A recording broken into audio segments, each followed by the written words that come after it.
ನಮಸ್ತೆ, welcome to Sonu special. ಇವತ್ತು ನಾನು ಮಾಡ್ತಾ ಇರೋ ಈ ರೆಸಿಪಿ ಬ್ರೇಕ್ಫಾಸ್ಟ್ಗೂ ಆಗುತ್ತೆ, ಹಾಗೆ ಮಕ್ಕಳ ಲಂಚ್ ಬಾಕ್ಸ್ಗೂ ಆಗುತ್ತೆ, ಅಥವಾ ನೀವು ಸಂಜೆ ಟೈಮ್ ಸ್ನ್ಯಾಕ್ಸ್ ಆಗಿ ಯೂಸ್ ಮಾಡ್ತೀನಿ ಅಂದರೆ ಅದಕ್ಕೂ ಕೂಡ ಚೆನ್ನಾಗಿರುತ್ತೆ. ನಿಮಗೆ ಆಲ್ರೆಡಿ ಗೊತ್ತಾಗಿದೆ ನಾನು ಇವತ್ತು ಮಾಡ್ತಾ ಇರೋ ರೆಸಿಪಿ ಟೊಮೆಟೊ ಆನಿಯನ್ ಸ್ಯಾಂಡ್ವಿಚ್ ಅಂತ. ಬನ್ನಿ ಹಾಗಾದರೆ ಹೇಗೆ ಮಾಡೋದು ಅಂತೇಳಿ ನೋಡ್ಕೊಳ್ಳೋಣ.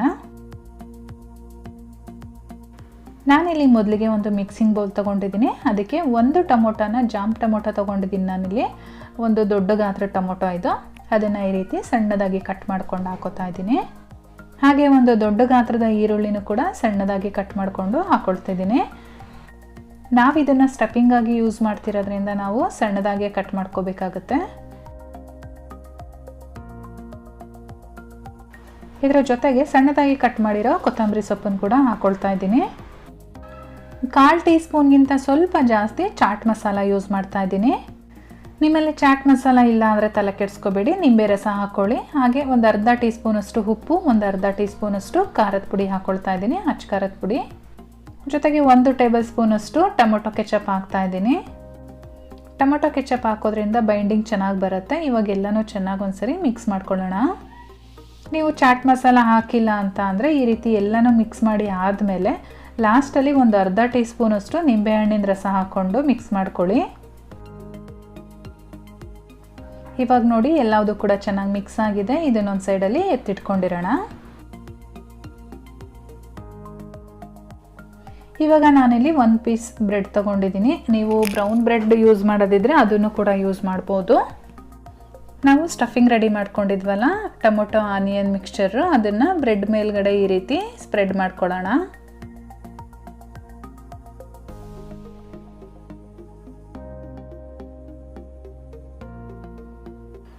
ಸ್ಟಫಿಂಗ್ ಎಲ್ಲ ಹಾಕ್ಕೊಂಡಾದ್ಮೇಲೆ ಇದ್ರ ಮೇಲೆ ನಾವು ಇನ್ನೊಂದು ಪೀಸು ಬ್ರೆಡ್ಡನ್ನು ಇಡಬೇಕಾಗತ್ತೆ ಈ ರೀತಿಯಾಗಿ.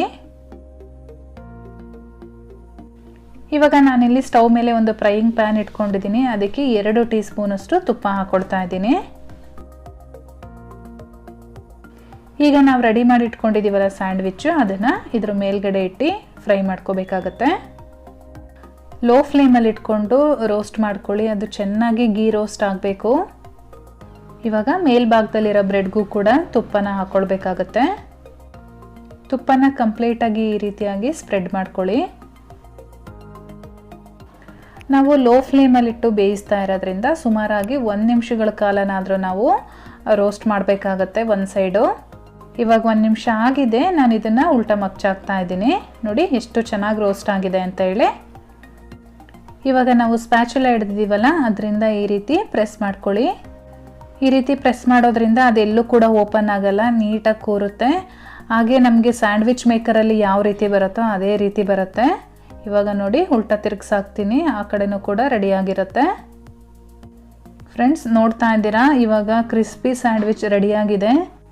ಇವಾಗ ಇದನ್ನು ಹೊರಗಡೆ ತೆಗೆದು ನಾನು ಇದೇ ರೀತಿಯಾಗಿ ಇನ್ನೊಂದು ಸ್ಯಾಂಡ್ವಿಚ್ ರೆಡಿ ಮಾಡ್ಕೊಂಡಿದ್ದೀನಿ. ಅದನ್ನು ಕೂಡ ರೋಸ್ಟ್ ಮಾಡ್ಕೊಳ್ತೀನಿ. ಮಕ್ಕಳು ಊಟ ಮಾಡಲ್ಲ ಅಂತ ಹಠ ಮಾಡಬೇಕಾದ್ರೆ ಈ ರೀತಿ ಮಾಡಿಕೊಡಿ, ತುಂಬ ಇಷ್ಟಪಟ್ಟು ತಿಂತಾರೆ, ತುಂಬಾ ಟೇಸ್ಟಿಯಾಗಿರುತ್ತೆ. ನಾವೇ ಸ್ವತಃ ರೆಡಿ ಮಾಡಿಕೊಡೋದ್ರಿಂದ ಭಯ ಇಲ್ಲ ಹೊರಗಡೆ ತಿಂಡಿ ಮಕ್ಕಳಿಗೆ ಹೇಗೆ ಕೊಡೋದು ಅಂತ ಹೇಳಿ. ನಾವು ಮೊದಲನೇ ಸ್ಯಾಂಡ್ವಿಚ್ನ ಯಾವ ರೀತಿ ರೋಸ್ಟ್ ಮಾಡ್ಕೊಂಡ್ವೋ ಅದೇ ರೀತಿ ಇದನ್ನು ಕೂಡ ರೋಸ್ಟ್ ಮಾಡ್ಕೊಳ್ಳೋಣ. ಬಿಸಿ ಬಿಸಿನೇ ಸರ್ವ್ ಮಾಡ್ತಾ ಇರಿ, ನೀವು ಎಷ್ಟು ಮಾಡಿದ್ರೂ ಸಾಕಾಗಲ್ಲ, ಅಷ್ಟು ಬೇಗ ಖಾಲಿ ಆಗ್ತಾ ಇರುತ್ತೆ. ಯಾಕಂದರೆ ಅಷ್ಟು ಟೇಸ್ಟಿಯಾಗಿರುತ್ತೆ ಈ ಸ್ಯಾಂಡ್ವಿಚ್ಚು. ಈ ಸ್ಯಾಂಡ್ವಿಚ್ ಕೂಡ ರೆಡಿಯಾಗಿದೆ. ಜೊತೆಗೆ ನಿಮಗೆ ಒಳಗಡೆ ಯಾವ ರೀತಿ ಇದೆ ಅಂತೇಳಿ ಒಂದು ಕಟ್ ಮಾಡಿ ತೋರಿಸ್ತೀನಿ ನೋಡಿ. ಫ್ರೆಂಡ್ಸ್, ಇವತ್ತು ಮಾಡಿರೋ ಈ ಸ್ಯಾಂಡ್ವಿಚ್ ರೆಸಿಪಿ ನಿಮಗೆಲ್ಲ ಇಷ್ಟ ಆಗಿದ್ರೆ ದಯವಿಟ್ಟು ಲೈಕ್ ಮಾಡಿ, ಹಾಗೆ ನಿಮ್ಮ ಫ್ಯಾಮಿಲಿ ಮತ್ತು ಫ್ರೆಂಡ್ಸ್ ಜೊತೆ ಶೇರ್ ಮಾಡ್ಕೊಳ್ಳಿ. ಹೇಗೆ ಬಂದಿದೆ ಅಂತೇಳಿ ನನಗೆ ಕಮೆಂಟ್ ಮಾಡಿ ತಿಳಿಸಿ. ಸಖತ್ ಯಮ್ಮಿಯಾಗಿ ಕಾಣಿಸ್ತಾ ಇದೆ ಫ್ರೆಂಡ್ಸ್, ತುಂಬಾ ಚೆನ್ನಾಗಿದೆ. ಟೇಸ್ಟಲ್ಲಂತೂ ಆಸಮ್ ಆಗಿದೆ. ಒಮ್ಮೆ ಟ್ರೈ ಮಾಡಿ. ಹಾಗೆ ಇನ್ನೂ ನನ್ನ ಚಾನಲ್ನ ಸಬ್ಸ್ಕ್ರೈಬ್ ಮಾಡ್ಕೊಂಡಿಲ್ಲ ಅಂದರೆ ಈ ಕೂಡಲೇ ಸಬ್ಸ್ಕ್ರೈಬ್ ಮಾಡ್ಕೊಳ್ಳಿ. ಜೊತೆಗೆ ಪಕ್ಕದಲ್ಲಿ ಕಾಣಿಸೋ ಬೆಲ್ ಐಕನ್ ಮೇಲೆ ಕೂಡ ಕ್ಲಿಕ್ ಮಾಡ್ಕೊಳ್ಳಿ.